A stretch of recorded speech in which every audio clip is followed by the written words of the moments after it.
में जो आईपीपीएस की वारदात डाली गई वो 2013 से 2017 के दौरान डाली गई है। ये वो 4 साल है जिनमें मियां नवाज शरीफ साहब पाकिस्तान के वजीर आजम थे। अभी तवज्जो हटाने के लिए एक टास्क फोर्स भी बनाई गई है कि लोगों को बेवकूफ बनाया जाए कि जनाब हम तो बहुत अच्छा काम कर रहे हैं, लेकिन आपको एक्चुअली चीजें मैं बताता हूं। ये अब करने क्या वाले, ये 1994 की पॉलिसी के तहत जो 6 कंपनियां काम कर रही थी आईपीपीज, ये उनके मुआहदे जो हैं उनके बारे में को काम करने जा रहे हैं। यानी उनकी जो कैपेसिटी पेमेंट्स है उनके ऊपर काम कर रहे हैं, या उनको रिव्यू करेंगे या उन कंपनियों के साथ मुआहदे खत्म करेंगे। तो उससे फर्क कितना पड़ेगा मैं आपको ये बता देता हूं ताकि आप जरा समझ जाए सारे सिनेरियो को। तवज्जो हटाने के लिए 1994 वाली पॉलिसी के बाद में जो वजूद आने वाले, यानी 1994 की पॉलिसी के नतीजे में जो आईपीपीज लगे थे पाकिस्तान में, जो बिजली बनाने वाले कारखाने लगे थे, उनकी अगर जो कैपेसिटी पेमेंट्स हैं उनको अगर सिफर भी कर दिया जाए, जीरो कर दिया जाए, तो भी पाकिस्तानियों को फी यूनिट 54 पैसे का फर्क पड़ता है। यूनिट कितने के आजकल बेसिक पाकिस्तान में बेसिक यूनिट 65 रुपए से, कुछ लोग 72 रुपए कहते हैं, लेकिन ये 60 से 72 रुपए के बीच में है गई। तो आप एवरेज 65 रुपए आप लगा लें बेसिक यूनिट पाकिस्तान में, तो उसमें 54 पैसे की कमी होगी अगर ये वो कर देते हैं तो। उसके बाद 2002 वाली जो पॉलिसी थी उसके नतीजे में जो कारखाने लगे थे बिजली बनाने वाले, अगर उनके कैपेसिटी पेमेंट को भी सिफर कर दिया जाता है तो जो फर्क पड़ेगा फी यूनिट पे वो पड़ेगा 85 पैसे, यानी टोटल 1 रुपया भी नहीं है। और अगर दोनों को आप मिला दें 1994 से लेके 1994 से लेके 2013 तक जितने आईपीपीज लगे हैं उन सबकी कैपेसिटी पेमेंट्स को, जिनको ये मैनेज करना चाह रहे हैं जिस पोर्शन को, अगर ये कर भी ले तो पाकिस्तानियों को टोटल जो फायदा पहुंचेगा वो 1 रुपए 39 पैसे फी यूनिट, 1.5 रुपए से भी कम। और ये इसके ऊपर ये छलांगे मारेंगे, देखें जी हमने मुआहदे रिव्यू कर लिए, देखें जी हमने मुआहदे खत्म कर दिए, देखें जी हमने ये कर दिया वो कर दिया। कुछ आईपीपीज के नाम मार्केट में लेकर भी आए कि जनाब इनके हम खत्म करने लगे, और भाई उन्होंने अरबों रुपया पाकिस्तानियों की जेब में डाका डाल के वो लेकर चले गए हैं। अब आप उन्हें खत्म करें या उन्हें रखें, इससे कोई फर्क नहीं पड़ेगा। पाकिस्तानियों को 1 रुपए 39 पैसे का फर्क पड़ेगा अगर आप 2013 तक का सारा रिकॉर्ड सीधा भी कर दें तो।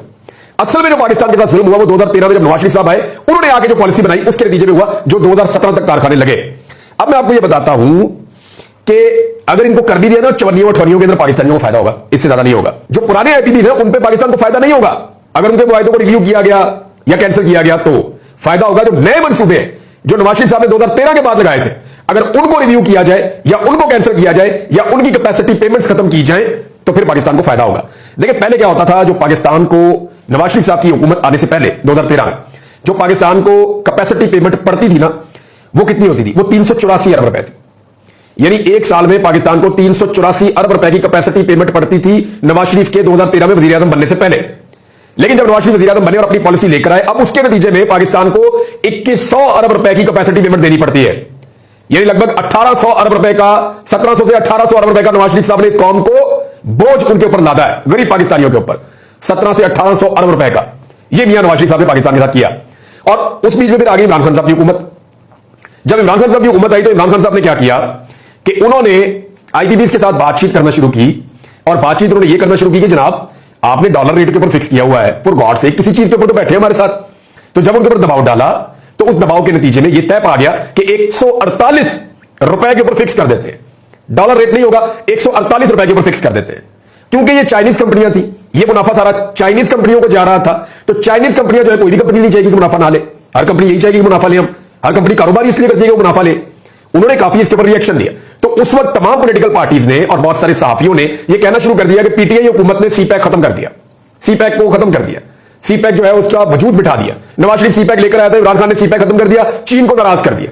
तो एक्चुअली वो क्या था मामला कि जब भी इमरान खान साहब आईपीपीज के बारे में बात करते थे, कैपेसिटी पेमेंट पे बात करते थे, जब वो ये कहते थे कि डॉलर के अंदर मैंने नहीं करनी पेमेंट, मैंने पाकिस्तानी रुपयों के अंदर करनी है, मेरे साथ रेट फिक्स करो, तो जब वो ये कहते थे तो तब ये सारे सियासतदान रल के इमरान खान को पड़ जाते थे।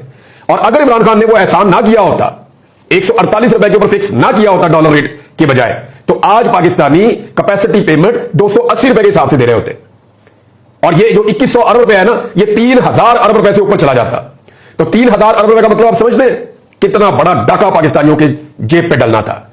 ये इमरान खान साहब ने कम से कम भी 1000 अरब रुपया बचाया सालाना पाकिस्तानियों का, 148 रुपए पर फिक्स करने के बाद। ये उनका एहसान है, जिसके नतीजे में आप याद करें उन सारे सहाफियों को, उन सारे दानिश्वरों को, उन सारे पॉलिटिकल लोगों को जो ये कहते थे कि सीपैक इमरान खान खत्म कर रहा है क्योंकि चाइनीज कंपनियों के साथ वो ये कह रहा है कि जनाब रिव्यू करें मुआहदा, ये हमारे साथ ज्यादती हो रही है, पाकिस्तान के साथ जुल्म हो रहा है।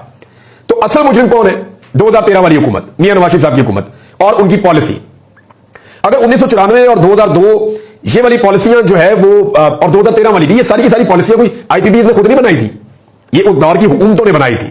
1994 और 2002 की पॉलिसियों से पाकिस्तान का कुछ नहीं बिगड़ा। मगर जो कुछ भी पाकिस्तान का बिगड़ा वो 2013-14 में बनने वाली पॉलिसी ने पाकिस्तान के अवाम को और पाकिस्तान को हकीकी मानों में बेच दिया है।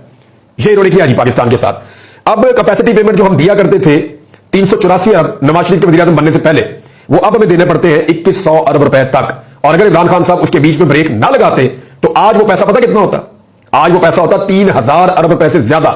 इतना पैसा आपको देना पड़ता था। सिर्फ आप इनका एक मंसूबा देख लो जो साहिवाल कोल पावर प्लांट वाला है, बाकी सारे तो बहुत सारे इनके ऐसे मंसूबे हैं, लेकिन मैं सिर्फ आपको साहिवाल वाले की मिसाल दूंगा ना तो आपको सारी कहानी समझ आ जाएगी। साहिवाल वाले मैं मंसूबे की इसलिए बात कर रहा हूं कि जो साहिवाल का कोल पावर प्लांट है, कोयले से बिजली बनाता है, उसकी जो कैपेसिटी पेमेंट है वो 2002 के बाद लगने वाले तमाम मंसूबों की कैपेसिटी पेमेंट के बराबर है। यानी नवाज शरीफ साहब का एक पावर प्लांट का मंसूबा बराबर है परवेज मुशर्रफ और जरदारी साहब के दौर में लगने वाले तमाम मंसूबों की कैपेसिटी पेमेंट के। यानी जितनी कैपेसिटी पेमेंट नवाज शरीफ साहब ने एक मंसूबे में दी, उधर दो हुकूमतों ने अपने सारे मंसूबों में उतनी कैपेसिटी पेमेंट दी। तो ये है असल जबर जो पाकिस्तान के साथ इन्होंने किया। और अब ये टिल्ला सा मुंह बना के आ जाते हैं, बैठ जाते हैं बोला वाला सा मुंह बना के, और आकर कहते हैं कि जनाब नहीं हम तो बहुत अच्छे हैं, जनाब हमने तो बड़ा अच्छा काम किया है, जनाब हमने तो इस मुल्क को बचाया है, हमने तो बिजली बनाई है, बिजली तो इमरान खान ने महंगी की है। भाई फैक्ट्स को आप देखें, इमरान खान अगर उसको 148 पे फिक्स ना करता तो आज आप 270-280 रुपए के हिसाब से पैसे दे रहे होते, और आपको कितने पैसे देने पड़ते? आपकी कमर टूट जाती। वो तो पहले ही टूट रही है। इन चीजों में कुछ और फैक्ट्स भी मैं आपके सामने रखूंगा, लेकिन ये चीजें जानना बहुत जरूरी है। साथ साथ ये चीजें भी बताऊंगा, साथ साथ जो पॉलिटिक्स में हो रहा है वो भी बताऊंगा, साथ साथ जो डेवलपमेंट्स अदालतों के अंदर हो रही है वो भी हम आपको बताएंगे। लेकिन इन चीजों को जरूर जहन में रखिए और याद रखिए ताकि आपको पता चले कि आपके साथ एक्चुअली जुर्म किसने किया। अब तक इतना ही। अपना ख्याल रखिएगा, अपने चैनल का भी। अल्लाह हाफिज़।